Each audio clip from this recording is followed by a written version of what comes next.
ध्रुव तारा मंडल का सबसे रोशन तारा है, लेकिन क्या आप ध्रुव तारा से जुड़ी पौराणिक कहानी के बारे में जानते हैं, जिसमें एक छोटा सा साधारण बालक ध्रुव तारा बनता है। हिंदू धर्म में सूर्य, चंद्रमा, आकाश, तारे, नदी, पर्वत आदि सभी से पौराणिक और आध्यात्मिक कहानियाँ जुड़ी हुई है। ध्रुव तारा का वर्णन भी पौराणिक कथाओं में मिलता है, जिनमें बताया गया है कि कैसे साधारण सा बालक ध्रुव तारा बन जाता है। विष्णु पुराण के अनुसार प्राचीन समय में उत्तानपाद नाम का एक राजा था, जिसकी 2 पत्नियां थी। एक का नाम सुनीति और दूसरी का नाम सुरुचि था। बालक ध्रुव सुनीति का संतान था और सुरुचि के पुत्र का नाम उत्तम था। सुरुचि चाहती थी कि उसका पुत्र उत्तम ही उत्तराधिकारी बने।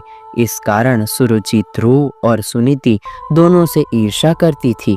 सुनीति सुरुचि से बड़ी थी और उसका बेटा ध्रुव भी उत्तम से बड़ा था।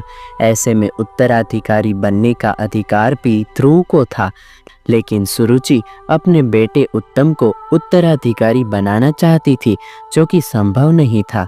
एक दिन जब ध्रुव अपने पिता की गोद में जाकर बैठा, तो सुरुचि ने यह कहकर उसे गोद से उतार दिया कि तुम इसके लायक नहीं हो। इससे ध्रुव को अत्यंत दुख हुआ। ध्रुव ने यह बात अपनी माँ सुनीति को बताई और कहा, हे माते, मुझे पिता की गोद में बैठने क्यों नहीं दिया गया? तब सुनीति ने कहा, बेटा, अगर गोद में ही बैठना है तो नारायण की गोद में बैठो, वे सबके पिता है।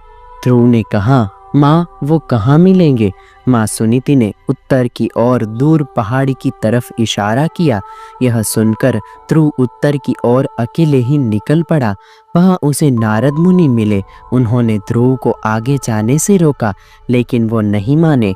ध्रुव ने नारद मुनि से भगवान नारायण से मिलने का रास्ता पूछा।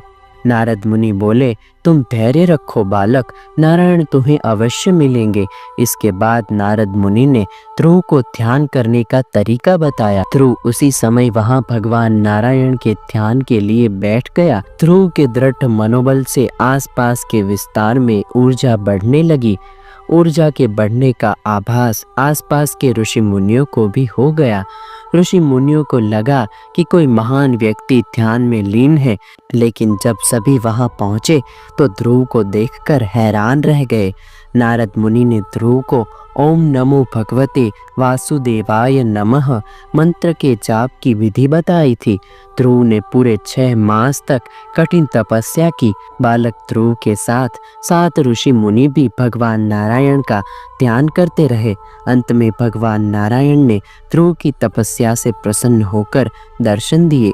भगवान ने कहा, हे बालक, मैं तुम्हारी तपस्या से प्रसन्न हूँ, क्या चाहिए तुम्हें?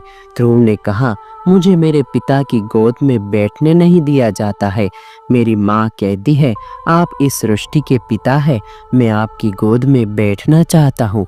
भगवान नारायण बोले, आकाश ही मेरी गोद है, मैं तुम्हें हमेशा के लिए अपनी गोद में स्थान देता हूँ। इसके बाद भगवान नारायण ने ध्रुव को अपनी गोद में बिठाया और मरणोपरांत ध्रुव का तारा बनने का वरदान दिया।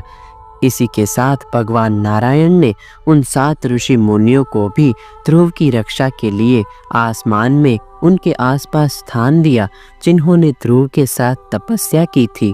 ध्रुव के दृढ़ मनोबल के कारण ही आसमान में ध्रुव तारा स्थिर है और कभी भी अपनी जगह से नहीं हिलता।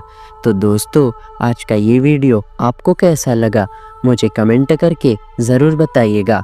पसंद आया हो तो लाइक करें और अपने दोस्तों के साथ शेयर करें। मैं हूं आपका दोस्त कारण आयशित। फिर मिलेंगे नए वीडियो में नए टॉपिक के साथ। तब तक के लिए दे आज्ञा। नमस्कार।